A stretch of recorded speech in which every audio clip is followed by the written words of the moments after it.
Assalamualaikum warahmatullahi wabarakatuh.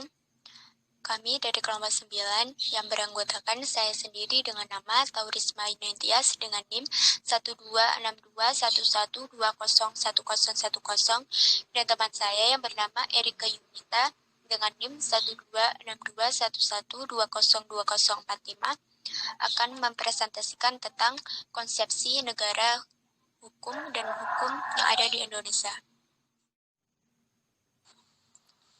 Yang pertama ada negara hukum. Istilah negara hukum sering diterjemahkan dengan nama Rechtsstaat atau the rule of law.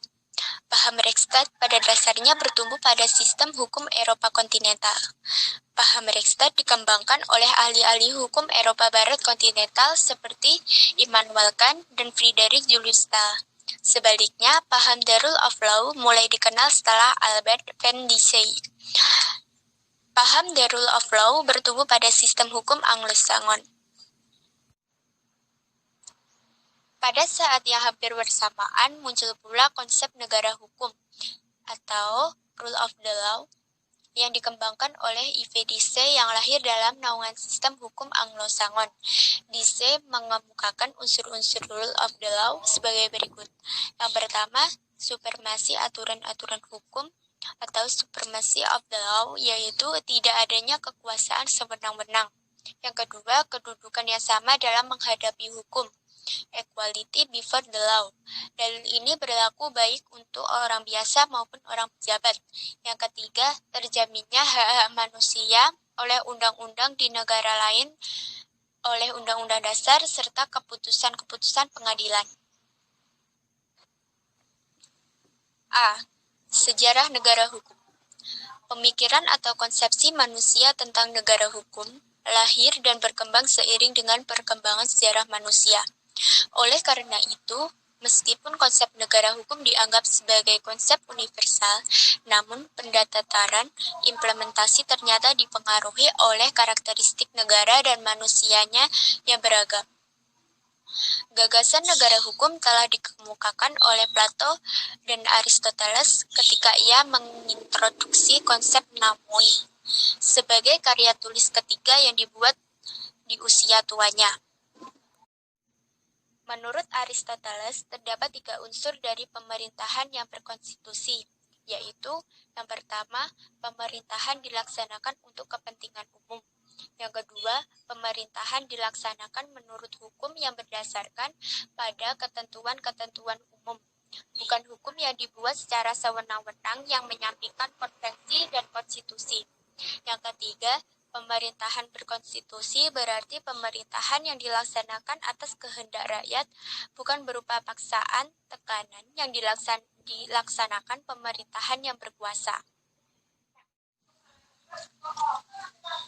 Dalam kaitannya dengan konstitusi, Aristoteles mengatakan bahwa konstitusi merupakan penyusunan jabatan dalam suatu negara dan menentukan apa yang dimaksudkan dengan badan pemerintahan dan apa akhir dari setiap masyarakat. Selain itu, konstitusi merupakan aturan-aturan dan penguasa harus mengatur negara menurut aturan-aturan. Konsep negara yang diungkapkan Aristoteles beberapa tahun jauh sebelum Masehi. Setelah itu, terdapat masa-masa di mana konsep negara berupa kerajaan dengan kekuasaan raja yang absolut. Kemudian muncullah beberapa tokoh yang sangat menentang sistem negara yang seperti ini. Salah satunya tokoh terkenalnya adalah John Locke. John Locke mengemukakan kekuasaan raja harus dibatasi oleh suatu legis fundamentalis. Namun perlu dicatat bahwa perjuangan konstitusional yang membatasi kekuasaan raja banyak dipengaruhi oleh berbagai perkembangan.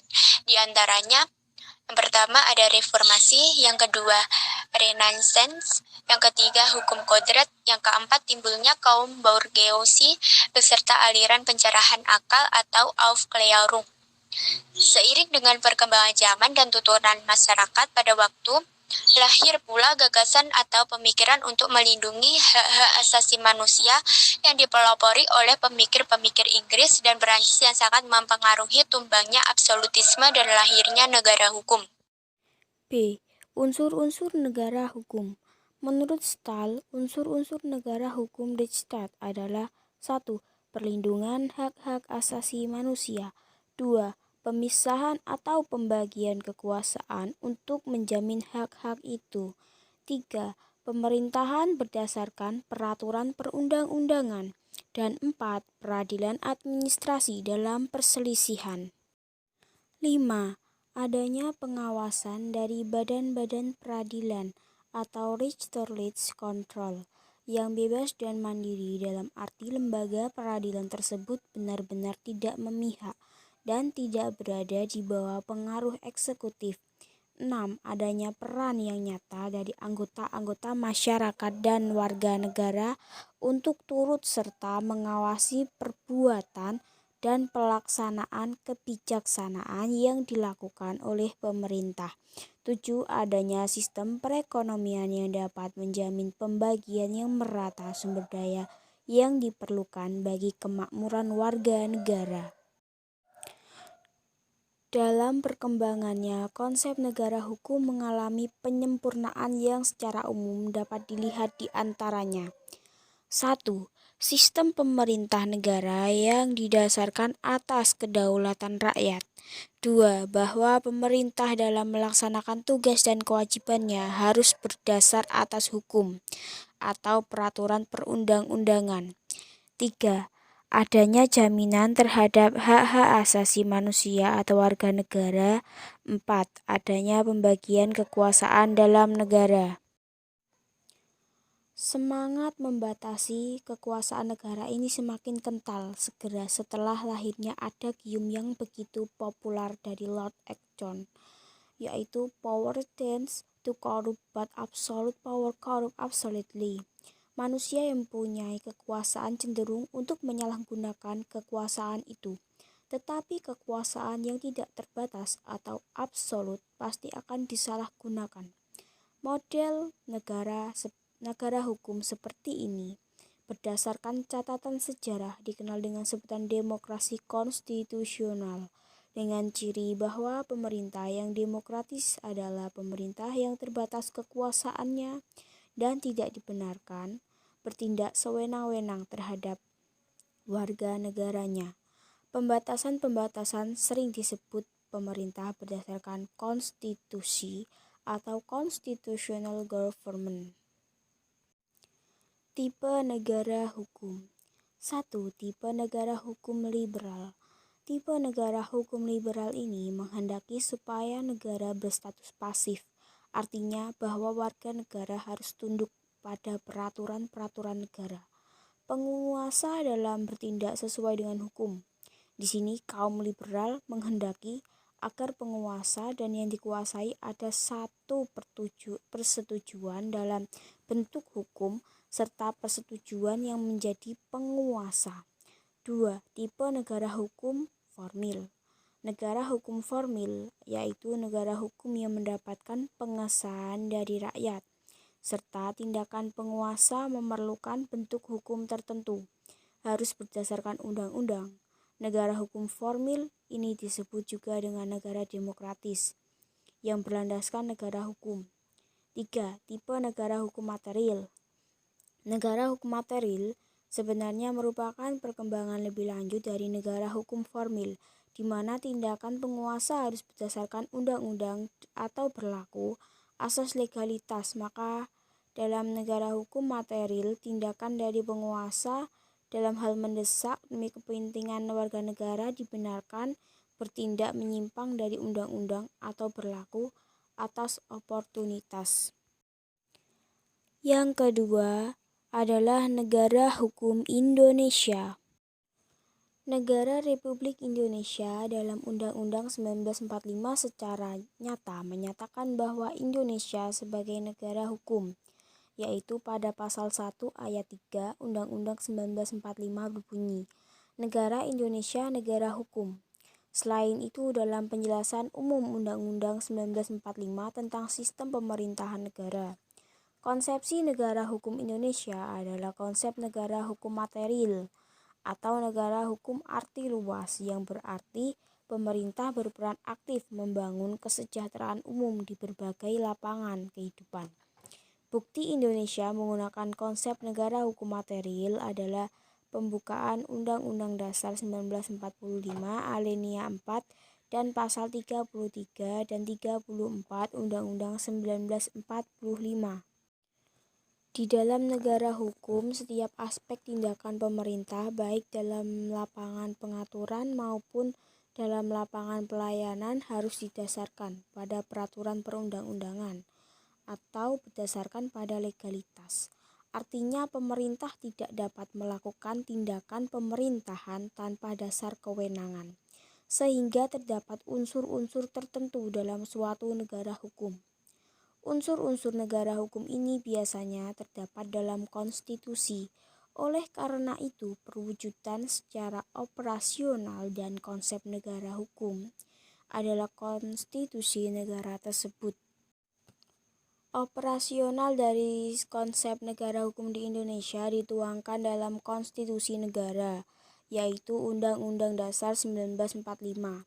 Undang-Undang 1945 merupakan hukum dasar negara yang menempati posisi sebagai hukum negara tertinggi dalam tertib hukum atau legal order Indonesia. Di bawah Undang-Undang 1945 terdapat berbagai aturan perundang-undangan yang bersumber dan berdasar pada Undang-Undang Dasar 1945.